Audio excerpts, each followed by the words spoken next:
Menjelang maghrib, mobil ambulan datang. Dengan langkah gontai, aku berjalan ke depan rumah. Om Herman terus mendampingiku sampai di depan ambulan.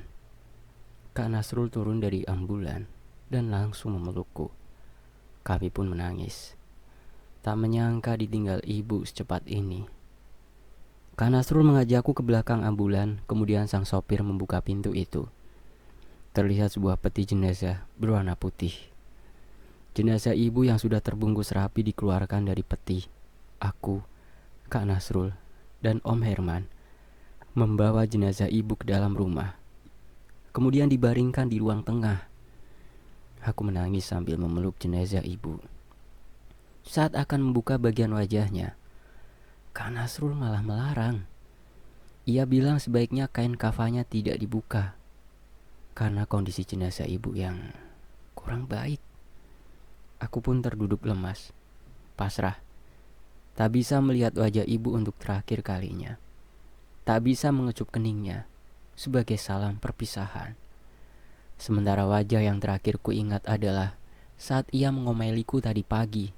Setelah semua keluarga besar datang, jenazah ibu langsung dibawa ke pemakaman.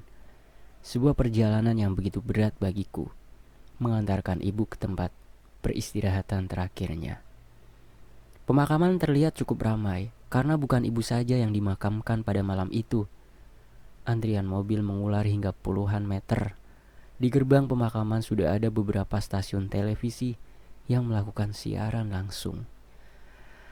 Aku hanya bisa berjalan menunduk masuk ke pemakaman. Prosesi penguburan jenazah berlangsung begitu tenang. Aku dan Kak Nasrul turun ke liang lahat. Lantunan suara azan mengiringi kepergian ibu. Aku menangis sembari memeluk Kak Nasrul saat tanah mulai menutupi jenazah ibu. Malam itu aku memilih tidur di kamar ibu.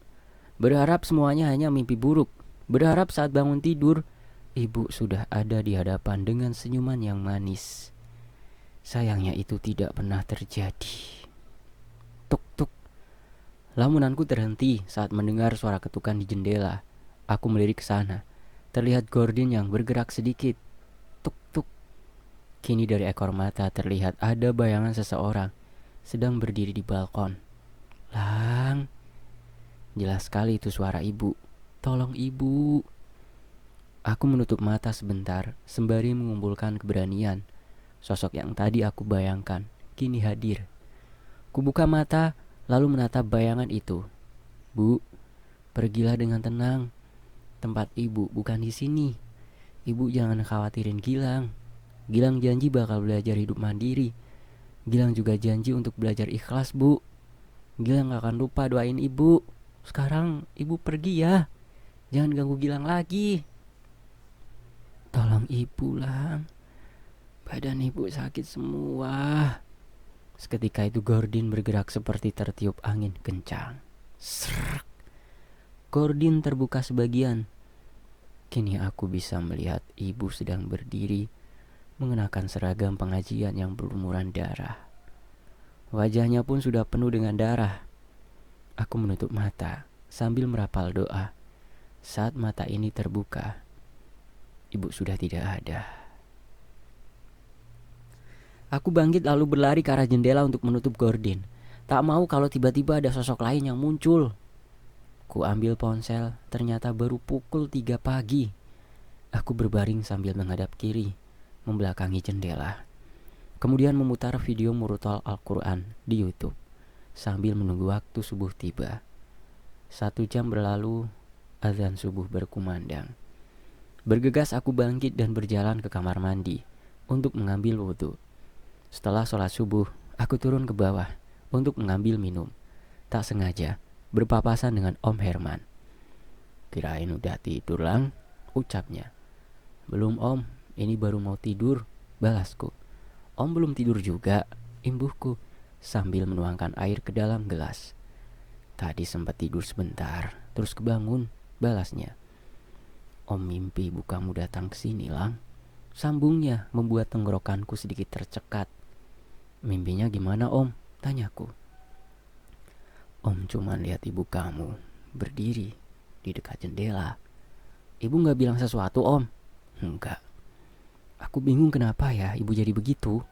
Makanya, biar lebih jelas, nanti siang atau sore, kita pergi ke rumah teman Om. Sekarang kamu tidur aja dulu. Itu mata udah merah. Iya Om. Aku kembali ke kamar untuk tidur. Dunia mimpi membawaku sebuah jalan. Jalan yang sama di mana aku melihat ibu dan banyak orang lainnya sedang membenturkan kepalanya. Namun, kali ini jalanan terlihat kosong dan sepi. Tak ada pula genangan darah yang membasahi jalan. Aku melangkah menyusuri jalan dengan tetap berjalan di bagian tengah, sambil sesekali mengedarkan pandangan. Srek, srek. Kuhentikan langkah sambil menoleh ke arah semak-semak yang bergerak. Srek, srek. Kini suaranya terdengar di belakangku. Saat aku menoleh, sudah ada anjing hitam berukuran besar menatapku dengan sorot mata merah. Anjing itu menyalak. Suaranya membuat pepohonan di sekitarnya bergetar. Aku melangkah mundur sambil memperhatikan gerak-gerik anjing itu. Namun, hewan menakutkan itu malah berlari kencang ke arahku. Sontak aku pun berlari sekencang mungkin. Anjing itu menubruk dari belakang hingga aku jatuh tersungkur ke jalan. Ah! Anjing itu menggigit kakiku. Kulayangkan sebuah tendangan kencang ke kepalanya. Namun, itu tidak berdampak apapun. Anjing itu malah terlihat marah dan menyerang kakiku yang lain. Ah! Teriakku sembari memukulnya. Anjing itu melepas gigitan lalu melompat ke atas badanku. Kukunya yang tajam menancap di perutku, sementara giginya yang runcing berusaha meraih leherku. Tolong! Teriakku sembari menahan mulutnya dengan kedua tangan. Tak peduli lagi dengan darah yang mengalir di tanganku. Tolong! Aku terbangun dari tidur dengan nafas tak beraturan. Wah! Terkejut saat melihat Om Herman dan Aurora sedang berdiri di dekat kasur. Habis mimpi apa, Lang? Sampai teriak-teriak gitu? Tanya Om Herman. Kak Gilang habis dikejar anjing, Pak, sahut Aurora. Aku menatap keponakanku dengan heran. Bagaimana ia bisa tahu? Bener, Lang? Jawab Om Herman sambil bertanya. Iya, Om. Kayaknya anjing itu gak suka sama Kak Gilang, ucap Aurora. Gak suka kenapa? Tanyaku. Aku gak tahu, Kak. Sayang, ke bawah dulu. Papa mau bicara sama Kak Gilang. Perintah Om Herman pada putri kecilnya. Aurora pun menurut dan berlari keluar kamar. Dia emang begitu dari kecil, Lang, sambungnya. Aurora juga tahu kalau para korban itu ikut sampai ke sini, Om, tanyaku. Iya, semalam dia udah cerita. Sekarang kamu mandi, terus siap-siap. Tante kamu udah masak di bawah. Abis itu kita pergi ke rumah teman Om. Oke, Om. Om Herman pergi keluar kamar, sementara aku masih duduk termenung di atas kasur.